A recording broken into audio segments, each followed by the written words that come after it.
warahmatullahi wabarakatuh.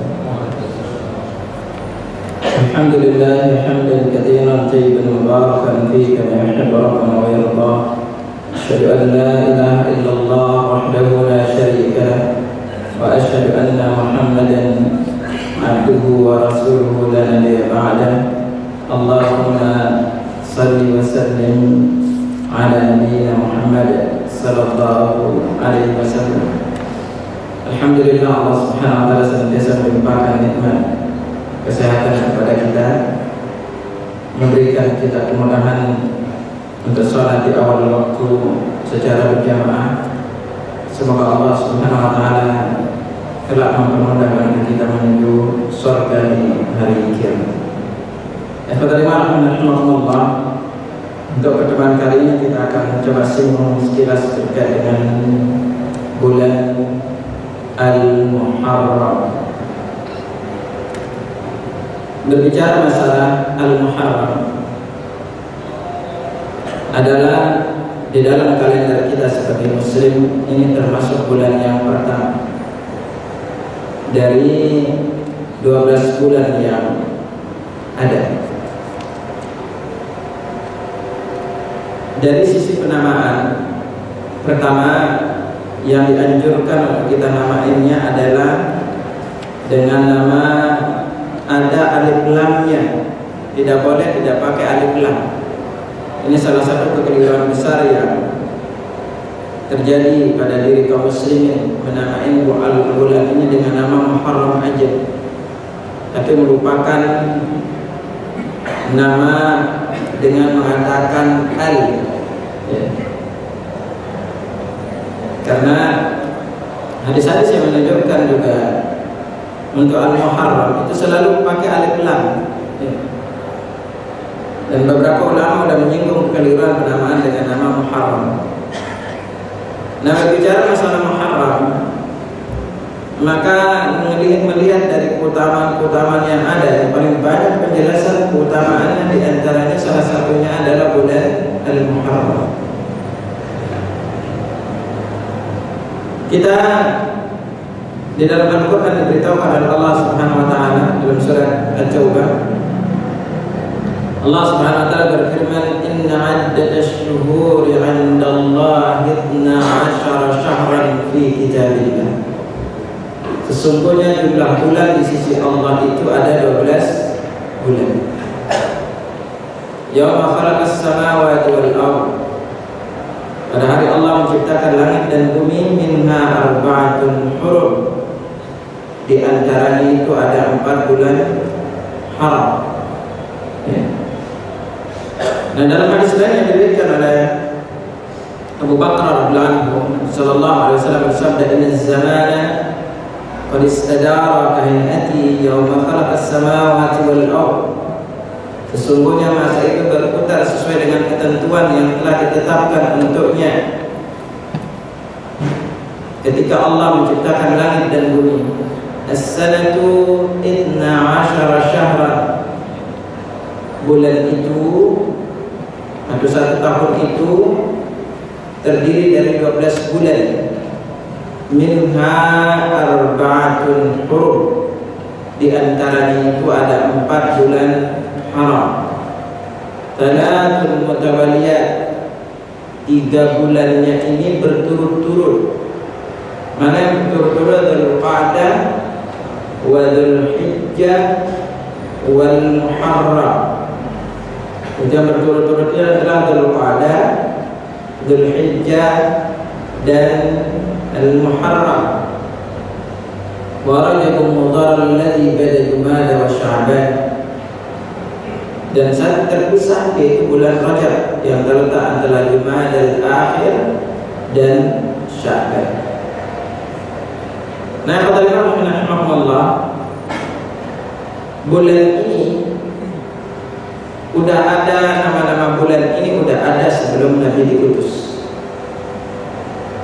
Nah, adapun penetapan bulan Hijriyah ini menjadi bagian dari bulan kaum muslimin, maka kejadiannya itu terjadi di masa pemerintahan Umar bin Khattab radhiyallahu anhu. Maka dari itulah tidak ada satupun hadis sahih tentang adanya doa awal dan akhir tahun. Doa awal dan akhir tahun itu tidak dikenal. Hadisnya rata-rata hadis palsu semua. Berbeda kalau kita berdoa ketika melihat hilal tanggal 1 setiap bulan, maka ini baru ada sahih riwayat doanya. Nah, bulan Al-Muharram termasuk di antara salah satu bulan 4 bulan haram, yang dimana di dalamnya itu kita melakukan kebaikan itu dilipat gandakan kebaikannya. Dan juga halnya dengan masalah melakukan dosa. Nah, Al-Muharram ini, para ulama itu sangat memperhatikan 10 yang pertama itu adalah 10 terakhir di bulan Ramadan.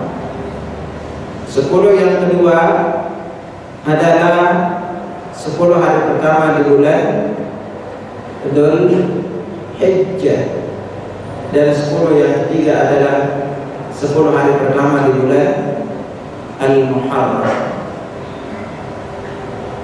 Nah, karena keutamaan inilah dengan hadis-hadis yang sampai kepada kita juga begitu banyak menjelaskan keistimewaan bulan Al-Muharram ini.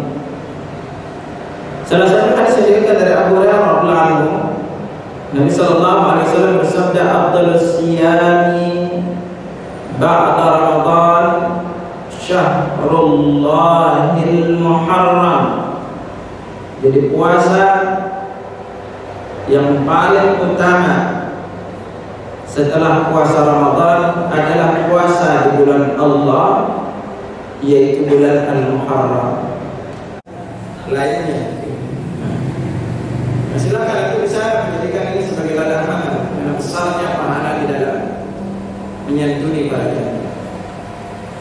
Nah, adapun di antara perkara menyimpang kedua yang dilakukan oleh sebagian mereka yang menisbatkan dirinya ke kaum muslimin, yaitu apa yang dilakukan oleh kalangan Rafidhah, yaitu mereka menjadikan hari Asyura ini sebagai hari berduka cita, di mana mereka memukul diri mereka dan melukai diri mereka sebagai bentuk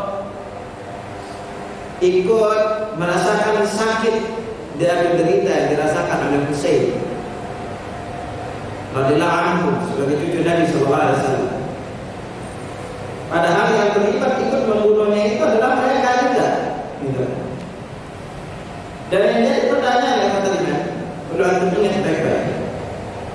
Kenapa orang-orang Syiah Rafidhah seringkali ketika mereka lakukan menyiksa diri mereka sebagai bentuk merasakan penderitaan Husain, kenapa yang mereka akui hanya Husain radhiyallahu anhu? Ya. Kenapa hanya Husain saja? Padahal Nabi itu punya 2 cucu, Hasan dan Husain. Jika anda tahu sejarahnya, subhanallah. Pertama, anda ingat negara Iran saat ini adalah wilayah Persia zaman dulu. Ingat baik-baik, Iran saat ini adalah negara Persia zaman dulu. Kita tahu di zaman Nabi itu ada 2 negara superpower, yaitu Romawi dan Persia. Dan setelah di masa Umar bin Khattab radhiyallahu anhu, mereka ditaklukkan kembali ke pangkuan Islam. Mereka dari saat itu sangat begitu membenci kaum muslimin. Makanya kalau anda melihat akidah orang-orang Syiah Rafidhah adalah mereka menghalalkan darah kita. Mereka sebut kita dengan nasi. Jadi halal darah kita mereka bunuh, halal barang-barangnya diambil, halal wanitanya itu digauli, itu keyakinan mereka. Makanya itulah menyebabkan mereka melancarkan model perzinahan baru dengan nama mut'ah. Dan lagi muncul lagi orang-orang yang berpikiran Syiah, yang lagi heboh sekarang. Subhanallah. Allah jelaskan di dalam Al-Quran, di antara yang boleh kita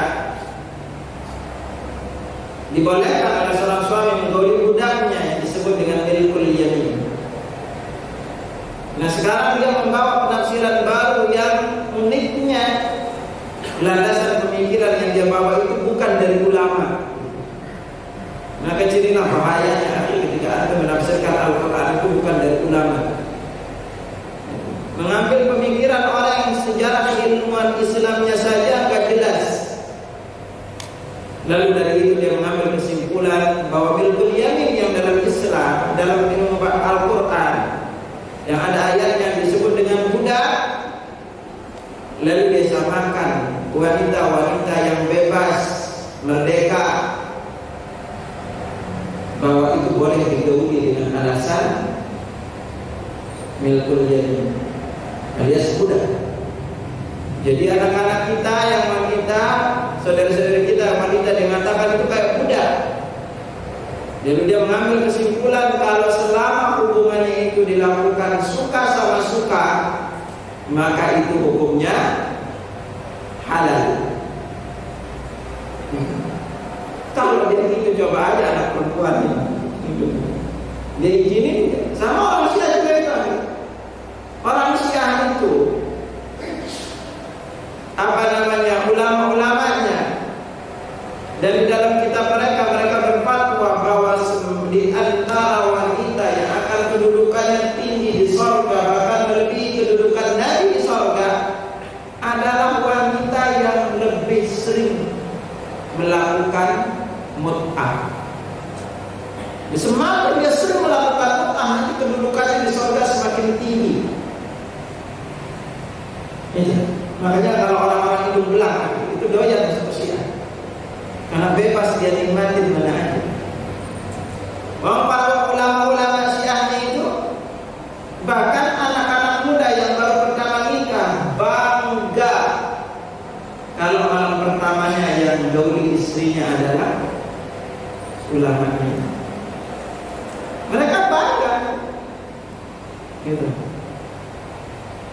Nah, makanya awal dari mulai gaul-gaul membebaskan seperti ini, pergaulan-pergaulan bebas dengan alasan-alasan suka sama suka. Yang dari dulu itu sebenarnya perzinahan ini udah diharamkan oleh semua agama. Tetapi orang Syiah berhasil menjadikan zina itu sebagai ibadah yang besar tahu. Semua agama, hatta dalam riwayat Ibnu Abbas beliau pernah melihat seorang seekor kera yang berzina, itu dihukum mati oleh saudara kera-kera yang lain. Ini kera aja nggak rela. Kita manusia, makanya itu menyebabkan di Iran itu lahir anak-anak yang tidak kenal siapa bapaknya. Sampai salah satu kisah yang membuat miris yang diceritakan oleh salah seorang mereka bertaubat. Jadi ini Syekh, sebuah ulamanya Syiah, menggauli salah satu wanita, laki-laki anak cewek. Udah itu nggak tahu nih anak cewek ini gede, digauli lagi sama dia. Apa jadi? Makanya cuma jadilah dengan pemikiran-pemikiran sesat. Karena ulama dari generasi ke generasi sudah mengatakan zina itu hukumnya adalah haram. Itu ijma para ulama menghalalkan zina. Semua orang berzina, antum tahu hukumnya haram dan antum berbuat salah, dosanya lebih kecil dibanding orang yang tidak pernah berzina tetapi dia menghalalkan hukum zina. Dosanya jauh lebih besar. Gak pernah melakukannya tapi dia menghalalkannya jauh lebih besar. Karena menghalalkan tidak diharamkan oleh Allah menjadikan antum itu keluar dari Islam, walaupun antum masih berpendok Islam. Maka di sinilah perlu antum wanti-wanti.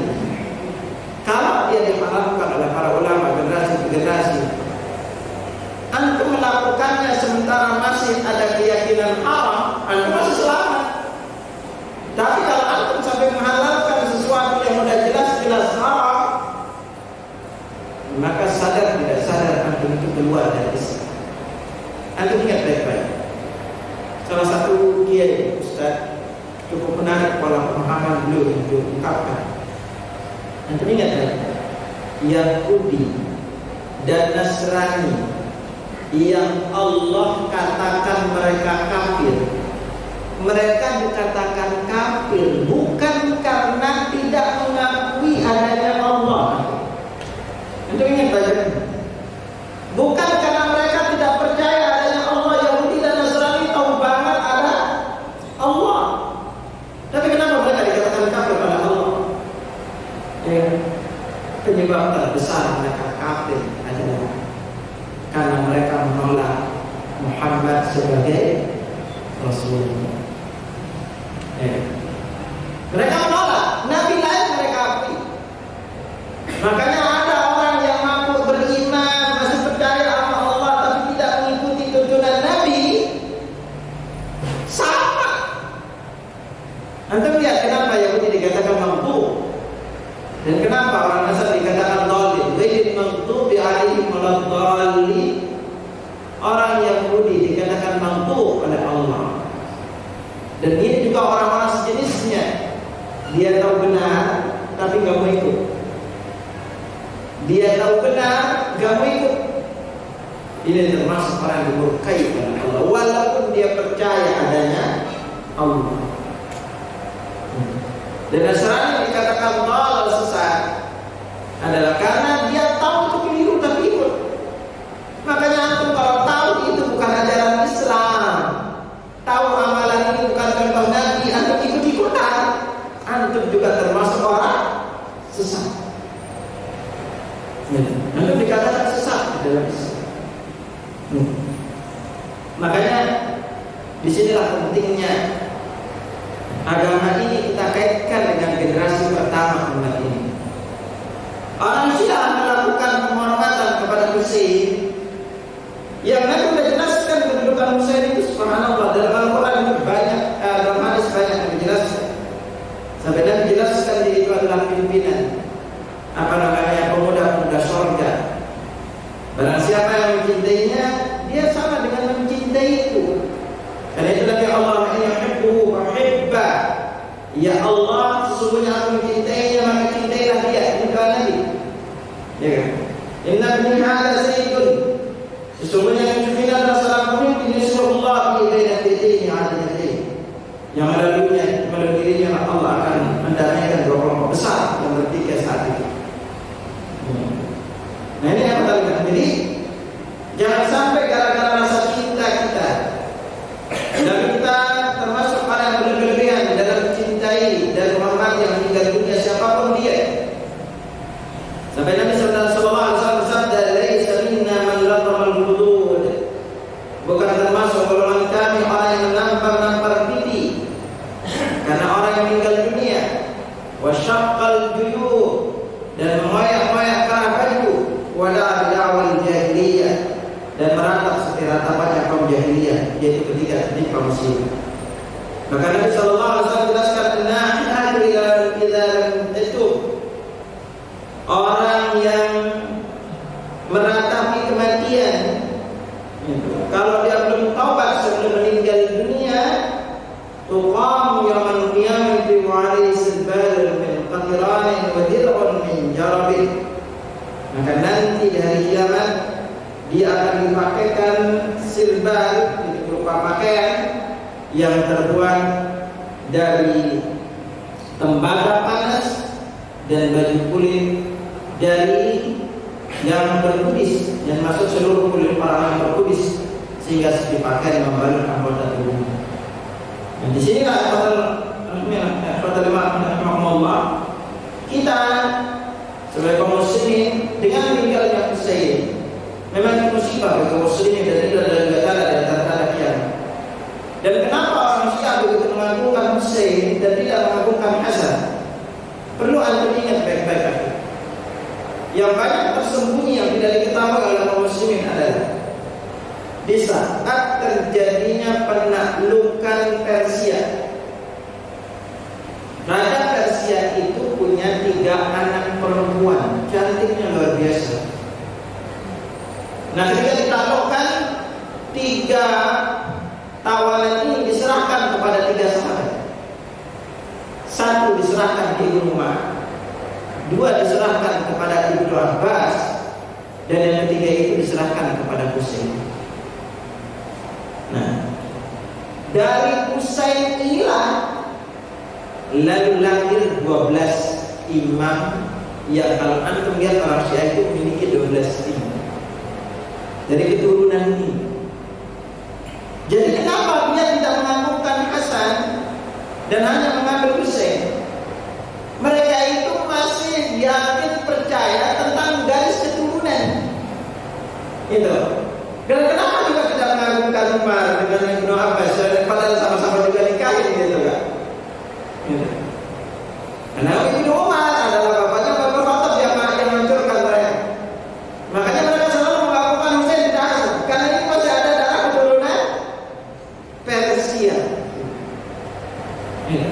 Karena ada masih darah keturunan Persia.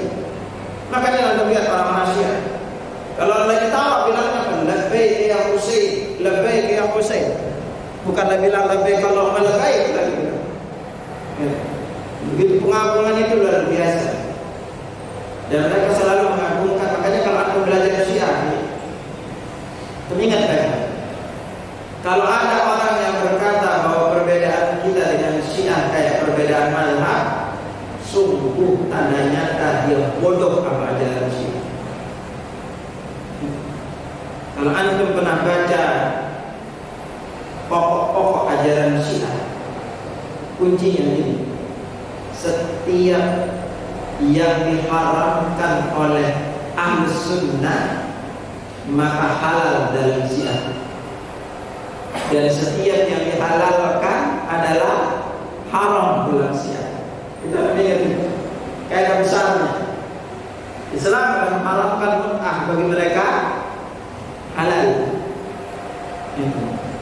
Syiah Ahlus Sunnah mengharamkan untuk mencela para sahabat, tapi mereka sungguh 4 sahabat terutama, 3 sahabat terutama. Apa dengan yang apa namanya istri Nabi? Mereka masuk kamar mandi, apa doanya? Kalau antum lihat doa-doanya orang Syiah, doa masuk kamar mandinya semoga Allah melaknat Abu Bakar dan Umar. Dan itu mereka taruh di jasadnya. Nama Umar itu ditaruh di depan, Abu Bakar dan di depan kamar mandi. Jadi mereka sebelum masuk kamar mandi injak dulu gitu, lalu berdoa deh. Kalau dia perkara ibadah, nanti dengan berbagai ini. Ini kada usul fikih. Semua orang belajar usul fikih pasti paham. Apa kaidahnya? Al-aslu fil ibadati at-tahrim. Asal dari ibadah itu enggak boleh dilakukan.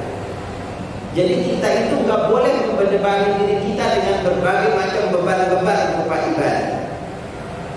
Illa dalil alaihi, kecuali ada dalil, kecuali ada praktek dan contohnya dalil. Makanya kalau antum ingin selamat di dalam beramal, apapun amalan yang diajarkan kepada antum oleh ustadz siapapun, pertama, jangan lupa tanyain dalil. Tapi antum ingat, tanyain dalilnya sahih apa enggak. Dan nanya dalil sahih apa enggak, antum juga jangan cukupin di sini. Karena kenapa? Setiap mereka itu mengatakan ada kok dalilnya. Agar antum benar. Dari mana kita tahu ajaran itu benar? Udah ada dalil benar enggak? Maka pertanyaan kedua yang harus antum tahu, apa itu? Apakah dalilnya seperti itu pengamalannya di zaman dahulu? Antum ingat baik. Jadi tidak cukup kita tahu dalil nanti. Karena bisa jadi di zaman Nabi itu ada dalilnya, tapi tidak seperti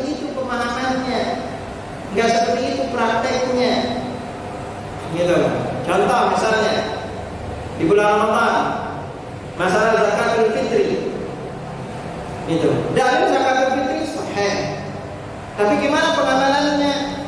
Maka generasi sahabat tabi'in berikutnya nggak ada yang mengamalkannya dengan dibayar berupa uang.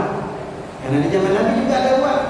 Maka yang lebih dekat itu adalah antum keluarkan bentuk makanan pokok negeri tersebut. Itu yang lebih karena prakteknya seperti itu. Ya. Ini yang lebih dekat kepada kebenaran. Sama juga nanti dengan ajaran Islam lain. Selalu tanyakan seperti apa prakteknya di zaman Nabi SAW, agar antum nanti tidak salah paham di dalam mengamalkan. Nah, kata Allah, istilah hari-hari di bulan Muharram ini dengan berbagai macam kebaikan. Maka beribadah dan beramal saleh di bulan ini juga memiliki nilai yang berbeda dengan hari-hari lain. Semoga Allah Subhanahu wa taala memberikan kita kemudahan di dalam mengisi hari-hari kita di bulan Muharram. Kalau antum ingin tahu penyimpangan di dalam bulan-bulan Islam, antum silakan cari buku ini. Ini disertasi doktor bidang akidah yang ditulis oleh Dr. Abdullah bin Abdul Aziz Al-Tuwaijiri. Judul aslinya Al-Bidah Al-Hawliyah, kumpulan bid'ah dalam Islam dari Muharram, Al-Safar, Rabiul Awal sampai dengan Zulhijjah. Nah, penting untuk antum miliki sehingga antum tahu penyimpangan yang terjadi generasi ke generasi dari kaum muslimin di dalam memuliakan hari-hari. Contoh aja, umat Islam di Indonesia sangat takut menikah, terutama Jawa, sangat takut nikah di bulan Safar. Benar gak? Jarang pada nikah di bulan Safar.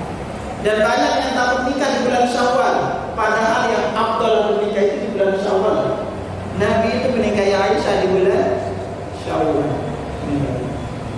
Tapi jarang pada nikah di bulan Syawal. Jadi kan anda tahu paling tidak seperti itu. Ini yang menjadikan anda menjaga diri. Karena banyak apalagi yang paling ngerti nanti bulan surah malam sekian itu dibuat macam-macam gitu kan. Ini kita luar biasa di Indonesia kreatifnya gitu. Di Indonesia itu makanya seringkali adat itu lebih kuat dibanding syariat. Kalau langgar adat takut kualat, tapi kalau langgar syariat enggak takut dosa. Gitu. Nah, ini pertama nih di bulan surah gitu. Ya. Apalagi nanti di luar negeri macam-macam gitu kan. Di bulan surah ini. Nah, ini makanya penyimpangan, kesyirikan terjadi perlu untuk kita hindari agar kita itu bisa membedakan mana yang berupa adat istiadat dan mana yang berupa syariat. Wallahu a'lam. Bismillah. Ini bisa disampaikan. Subhanallahumma wa bihamdika asyhadu an la ilaha illa anta astaghfiruka wa atubu ilaik. Assalamualaikum.